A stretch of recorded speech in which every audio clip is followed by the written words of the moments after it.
یہاں تو عوام غیر جانبدار نہیں، وہ بھی اپنے دشمنوں کے ساتھ کھڑے ہیں، جن کو ووٹ دیتے ہیں ذرا شرم بھی نہیں آتی، خود پیٹ میں روٹی نہیں ہے، وہ جن کو بدہضمی ہوئی ہے ان کو ووٹ دیں گے؟ کون ان میں سے کو قابل ہے ایسے؟ اچھا کل کو بیٹے کو چپڑاسی بھرتی کرا دے گا، تھانے پہ کوئی میرا وہ رولا پڑ گیا وہ کرا دے گا، ان چھوٹی چھوٹی چیزوں کے لیے اپنی نسلیں بیچ رہے ہیں اور بک رہی ہیں۔ الیاس حیدر جی ملتان سے، وہ کہتے ہیں جی کہ نگران وزیر اعلیٰ پنجاب کا تقرر اب الیکشن کمیشن کرنے جا رہا ہے، ایک میڈیا مالک کا نام نگران وزیر اعلیٰ کے لیے منظور ہو جائے گا، لیکن اس میڈیا مالک پہ پی ٹی آئی کو بہت اعتراض ہے۔ آپ کو لگتا ہے کہ ایسا نگران وزیر اعلیٰ ہونا چاہیے جس پہ کسی فریق کو اعتراض نہ ہو اور سیاسی معاملات سدھار کی طرف جائیں؟ یہ نہیں ہو سکتا۔ تم تو وہ لوگ ہیں جو گھروں میں اکٹھے نہیں ہیں، گلیوں میں اکٹھے نہیں ہیں، اور ہماری تقسیم جو ہے افقی بھی ہے عمودی بھی ہے، ذات برادری، فرقہ واریت،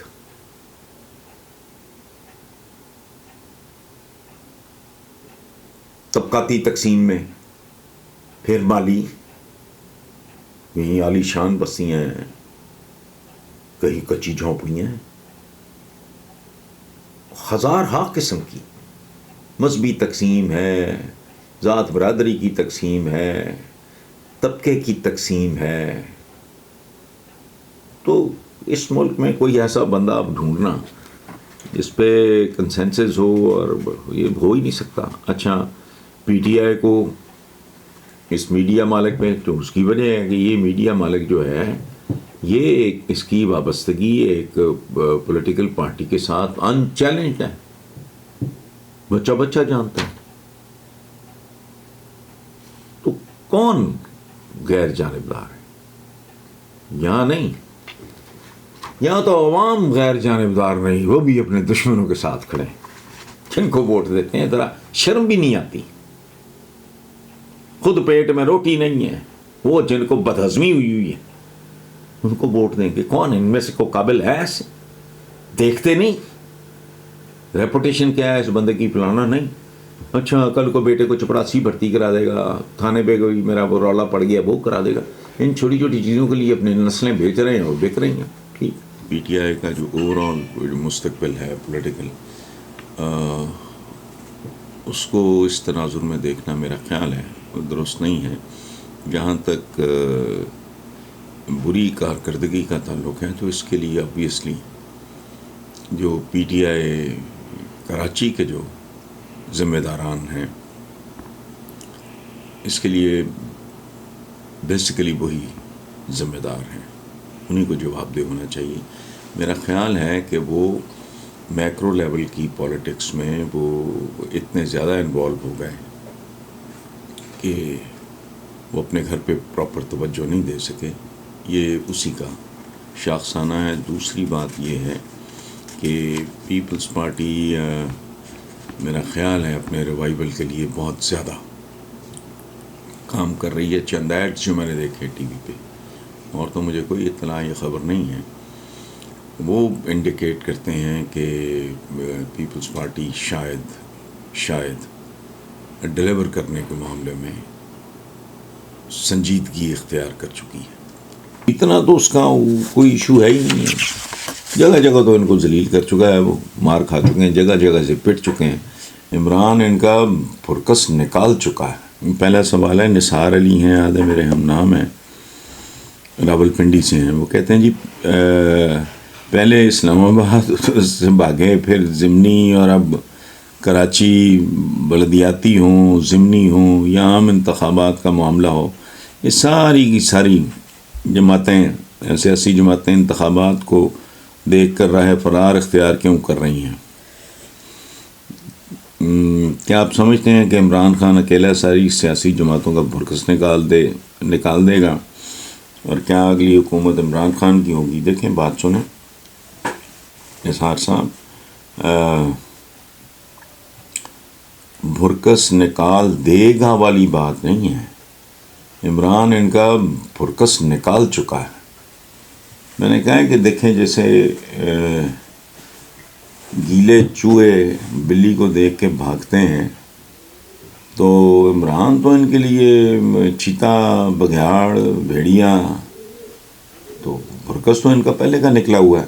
اب یہ ہر گزرتے دن کے ساتھ ایکسپوز ہو رہے ہیں اور ان کا یہ اعتراف زبان زدِ عام لوگوں کی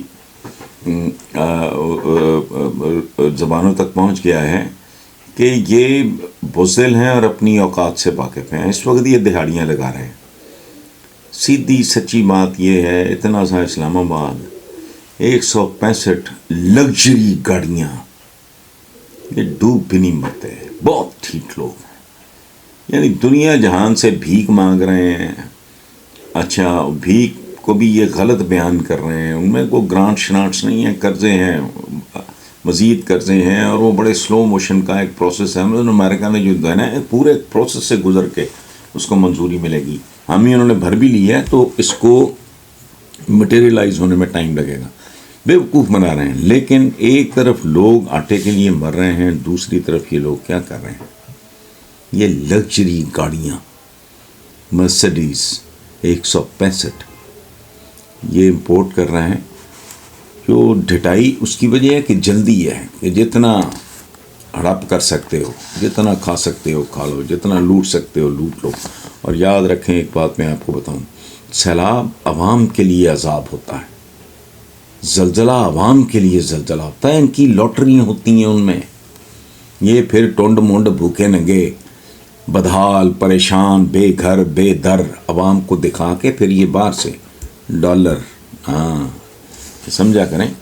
باقی رہ گیا اگلی حکومت عمران کی ہوگی تو مستقبل کے بارے میں اس طرح کی پیش گوئی نہیں کیا کرتے. اگر پھر الیکشن ہوتے ہیں اور کوئی بہت بڑا کوئی جھرلو نہیں پھرتا تو اٹ از ریٹن آن دا وال، اس میں تو پیش گوئی کرنے کی ضرورت ہی نہیں ہے. وہ بات اگر کوئی سوال پوچھنا ہے تو یہ پوچھیں کہ کیا 2/3 میجورٹی، 2/3 اکثریت سے عمران جیتے گا. جیتنا تو اس کا کوئی ایشو ہے ہی نہیں ہے. جگہ جگہ تو ان کو ذلیل کر چکا ہے، وہ مار کھا چکے ہیں، جگہ جگہ سے پٹ چکے ہیں، ڈھیٹ ہیں. لیکن وہ ہیں کہ ایک بندے کو چپیٹ پڑتی تھی وہ جا کے گرتا تھا اور پھر کہتا تھا، اٹھتا کپڑے جھاڑ کے کہتا تھا اب کے مار. وہ جو تگڑا ہوتا تھا پھر چپیٹ مارتا تھا، پھر وہ دور جا کے گرتا تھا، پھر وہ کپڑے جھاڑتا تھا، پھر وہ کہتا تھا اب کے مار، پھر وہ ایک جھپڑ مارتا تھا. پھر ان کا یہ حال ہے، یہ اب کے مار کر رہے ہیں. ان کو پتہ ہے ان کی کوئی اوقات کوئی حیثیت نہیں رہ گیا. ان کا گاڈ فادر نواز شریف، بیٹی وہ بھرم ہو رہے ہیں، پریشان ہیں. بیٹی آ رہی ہے، بعد میں نواز شریف آئے گا. وہ میں کب سے کہہ رہا ہوں وہ بھائی جان آپ کل کے آتے آ جاؤ تاکہ ایک بھرم جو ہے نا یہ بناؤں گا آپ کا، یہ بلف بھی آپ کا کال ہو جائے. ککھ نہیں فرق پڑنا، یاد رکھیں. استقبال تو یہ نوٹ شوٹ خرچ کر کے اچھا کروا لیں گے، اس کے بعد کیا ہوتا ہے دیکھتے جاؤ. پنجاب کے غیرت مند عوام انہیں مسترد کر چکے ہیں. جاگ پنجابی جاگ، تیری پگ نو لگ گیا داغ. انہوں نے بہت کچھ بہت غلط چالیں چلی ہیں انہوں نے، لیکن بہرحال وقت فیصلہ کر دے گا. باقی رہ گیا اگلی حکومت عمران کی ہوگی تو مستقبل کے بارے میں اس طرح کی پیش گوئی نہیں کیا کرتے. اگر پھر الیکشن ہوتے ہیں اور کوئی بہت بڑا کوئی جھرلو نہیں پھرتا تو اٹ از ریٹن آن دا وال، اس میں تو پیش گوئی کرنے کی ضرورت ہی نہیں ہے. وہ بات اگر کوئی سوال پوچھنا ہے تو یہ پوچھیں کہ کیا 2/3 میجورٹی، 2/3 اکثریت سے عمران جیتے گا. جیتنا تو اس کا کوئی ایشو ہے ہی نہیں ہے.